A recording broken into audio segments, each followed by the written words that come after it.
Tuhan Yesus akan datang kembali. Seluruh umat Kristen memperingati hari kenaikan Tuhan Yesus pada tanggal 26 Mei 2022. Dan kiranya saat kita mengingat Tuhan Yesus naik ke sorga, kita juga mengingat bahwa Tuhan Yesus akan datang kembali. Kisah 1 ayat 6 sampai 11 menuliskan, maka bertanyalah mereka yang berkumpul di situ, Tuhan, maukah engkau pada masa ini memulihkan kerajaan bagi Israel? Jawabnya, engkau tidak perlu mengetahui masa dan waktu yang ditetapkan Bapa sendiri menurut kuasanya. Tetapi kamu akan menerima kuasa kalau Roh Kudus turun ke atas kamu. Dan kamu akan menjadi saksiku di Yerusalem dan di seluruh Judea dan Samaria dan sampai ke ujung bumi. Sesudah ia mengatakan demikian, terangkatlah ia, disaksikan oleh mereka, dan awan menutupnya dari pandangan mereka. Ketika mereka sedang menatap ke langit, waktu ia naik itu, tiba-tiba berdirilah dua orang yang berpakaian putih dekat mereka dan berkata kepada mereka, hai orang-orang Galilea, mengapakah kamu berdiri melihat ke langit? Yesus ini yang terangkat ke sorga meninggalkan kamu akan datang kembali dengan cara yang sama seperti kamu melihat dia naik ke sorga. Dari firman Tuhan dalam Kisah Para Rasul 1 ini sangat jelas malaikat mengatakan bahwa Tuhan Yesus akan datang kembali. Dan Tuhan Yesus sendiri juga sudah mengatakan bahwa ia akan datang kembali. Dalam Yohanes 14 ayat 1 sampai 3 dituliskan, janganlah gelisah hatimu, percayalah kepada Allah, percayalah juga kepadaku. Di rumah Bapakku banyak tempat tinggal. Jika tidak demikian, tentu aku mengatakannya kepadamu. Sebab aku pergi ke situ untuk menyediakan tempat bagimu. Dan apabila aku telah pergi ke situ dan telah menyediakan tempat bagimu, aku akan datang kembali dan membawa kamu ke tempatku, supaya di tempat di mana aku berada, kamu pun berada. Sungguh luar biasa janji Tuhan ini. Kita memiliki tempat tinggal di kekekalan. Kita memiliki rumah di sorga, di Yerusalem baru. Itu sebabnya bagaimanapun keadaan kita di dunia ini, mari selalu ingat bahwa rumah kita yang sebenarnya ada di sorga. Bisa jadi saat ini di dunia kita memiliki rumah yang besar, namun itu tetap tidak dapat dibandingkan dengan rumah di sorga yang pasti jauh lebih mulia. Atau kita justru belum punya rumah sendiri, masih kos atau masih menumpang. Janganlah sedih. Ingatlah bahwa Tuhan Yesus naik ke sorga untuk menyediakan tempat tinggal bagi kita. Itu sebabnya marilah kita pastikan kita semua benar-benar memiliki Tuhan Yesus dalam hati kita. Karena hanya Tuhan Yesus yang dapat menyelamatkan kita. Firman Tuhan dalam ayat selanjutnya, yakni Yohanes 14 ayat 6 berkata, kata Yesus kepadanya, akulah jalan dan kebenaran dan hidup. Tidak ada seorang pun yang datang kepada Bapa kalau tidak melalui aku.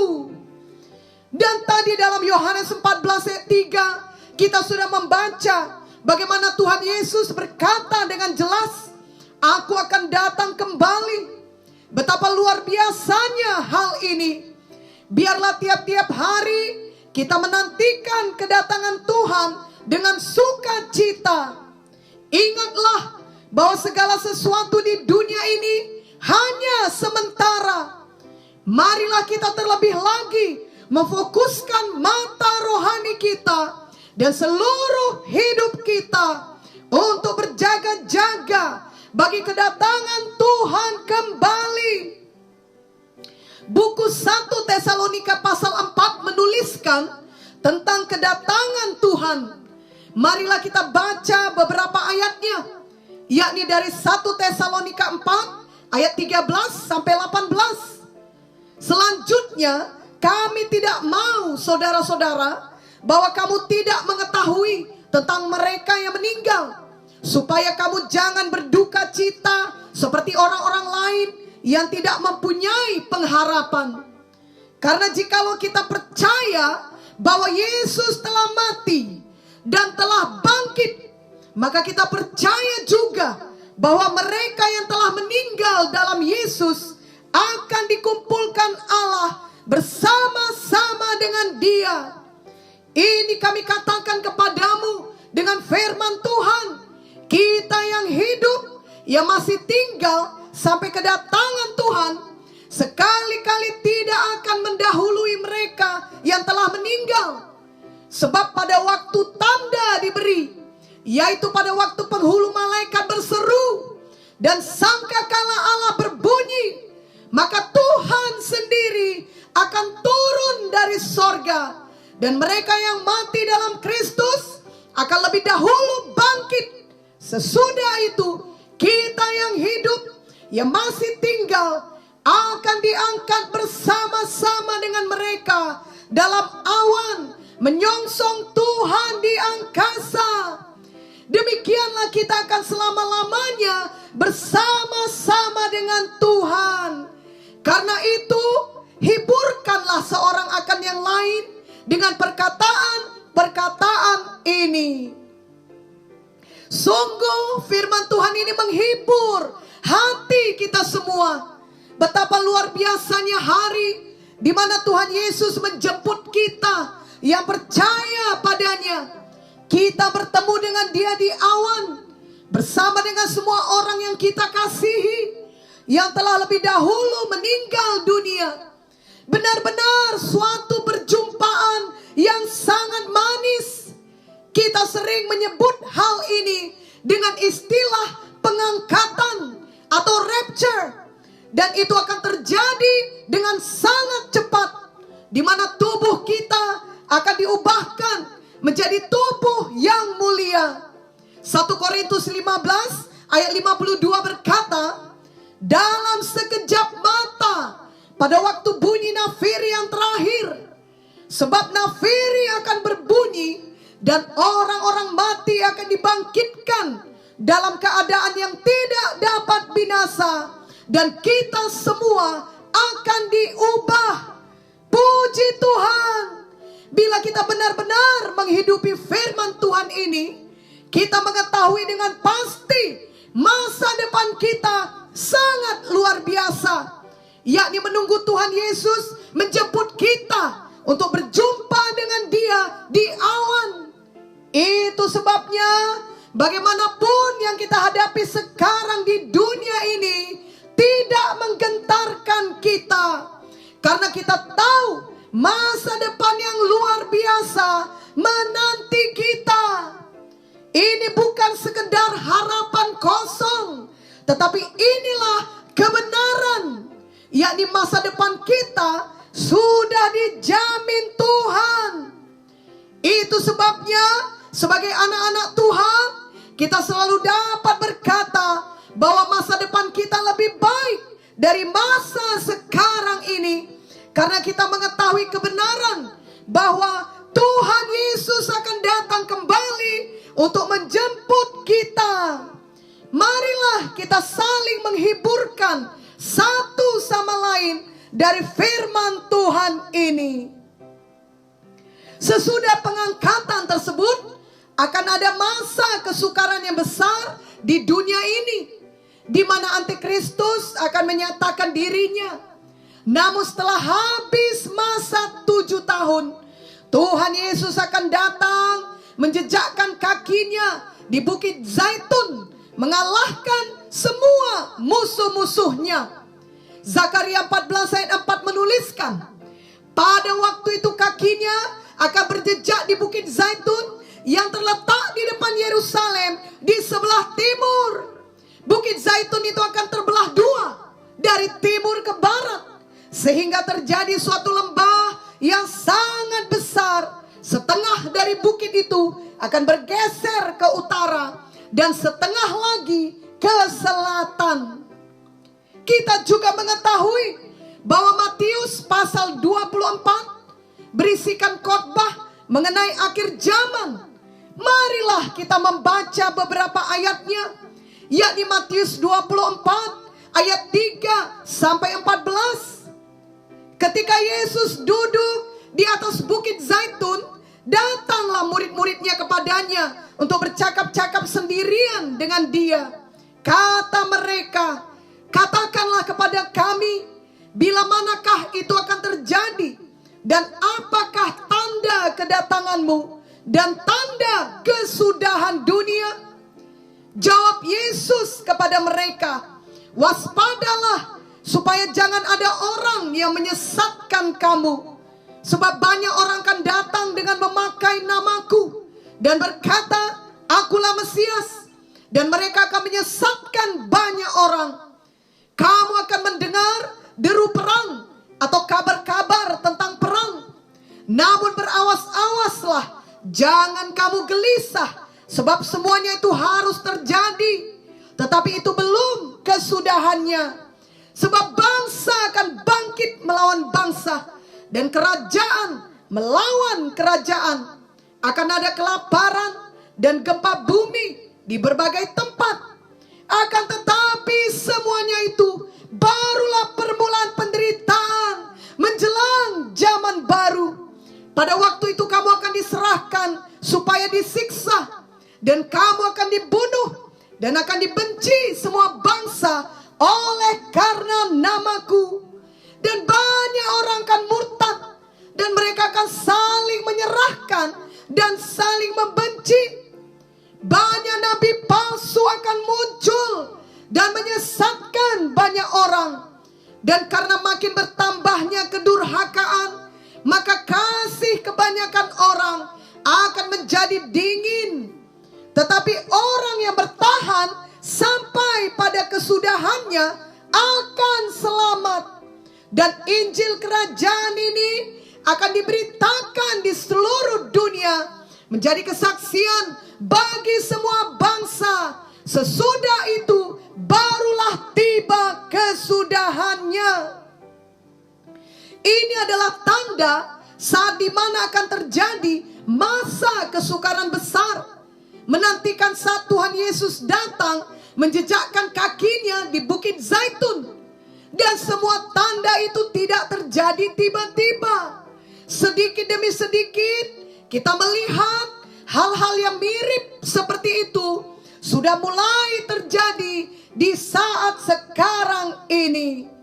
Matius 24 ayat 38 sampai 39 menuliskan, sebab sebagaimana mereka pada zaman sebelum air bah itu makan dan minum, kawin dan mengawinkan, sampai kepada hari Nuh masuk ke dalam bahtera, dan mereka tidak tahu akan sesuatu sebelum air bah itu datang dan melenyapkan mereka semua. Demikian pula lah halnya kelak pada kedatangan Anak Manusia. Itu sebabnya kita semua perlu berjaga-jaga untuk hal ini. Biarlah pada hari di mana kita memperingati kenaikan Tuhan Yesus ini, kita benar-benar diingatkan akan kedatangannya kembali. Tidak ada yang tahu akan waktu tersebut kecuali Bapa di sorga. Matius 24 ayat 36 menuliskan, tetapi tentang hari dan saat itu tidak seorang pun yang tahu. Malaikat-malaikat di sorga tidak, dan anak pun tidak, hanya Bapa sendiri. Marilah kita semua memilih untuk tidak menghabiskan waktu kita di dunia ini untuk mengejar kehendak pribadi kita saja, yakni itu perkara-perkara di dunia ini saja. Tetapi biarlah kita dengan segenap hati mengerjakan kehendak Tuhan dalam hidup kita, yakni itu perkara-perkara yang kekal. Janganlah kita membuang waktu kita untuk semua hal duniawi, apalagi itu hidup di dalam dosa dan kejahatan. Janganlah juga ada kita yang menyia-nyiakan talenta dan karunia yang sudah Tuhan berikan kepada kita, yang seharusnya kita pakai untuk melayaninya selama kita di dunia ini. Tapi pakailah semua talenta dan karunia itu untuk melebarkan kerajaan sorga. Janganlah pula kita membuang waktu kita dalam ketakutan dan kekhawatiran, seakan-akan kita tidak memiliki Bapa di sorga yang memelihara hidup kita. Sebaliknya, marilah kita sungguh-sungguh hidup kudus bagi Tuhan dan memakai talenta dan karunia kita untuk melayani Tuhan. Dan kita mengetahui bahwa seluruh hidup kita aman dalam pemeliharaan dan perlindungan Bapa Sorgawi yang mengasihi kita dan tidak pernah meninggalkan kita. Marilah kita menjadi terang bagi orang-orang di sekeliling kita. Biarlah kita semua memilih menjadi hamba Tuhan yang setia dan bijaksana, seperti yang tertulis dalam Matius 24 ayat 45 sampai 46. Siapakah hamba yang setia dan bijaksana yang diangkat oleh tuannya atas orang-orangnya untuk memberikan mereka makanan pada waktunya? Berbahagialah hamba yang didapati tuannya melakukan tugasnya itu ketika tuannya itu datang. Biarlah Tuhan Yesus mendapati kita sebagai hamba-Nya yang setia ketika Ia datang kembali menjemput kita. Amin. Sesungguhnya telah ada perintah agung yang diberikan Tuhan kepada kita.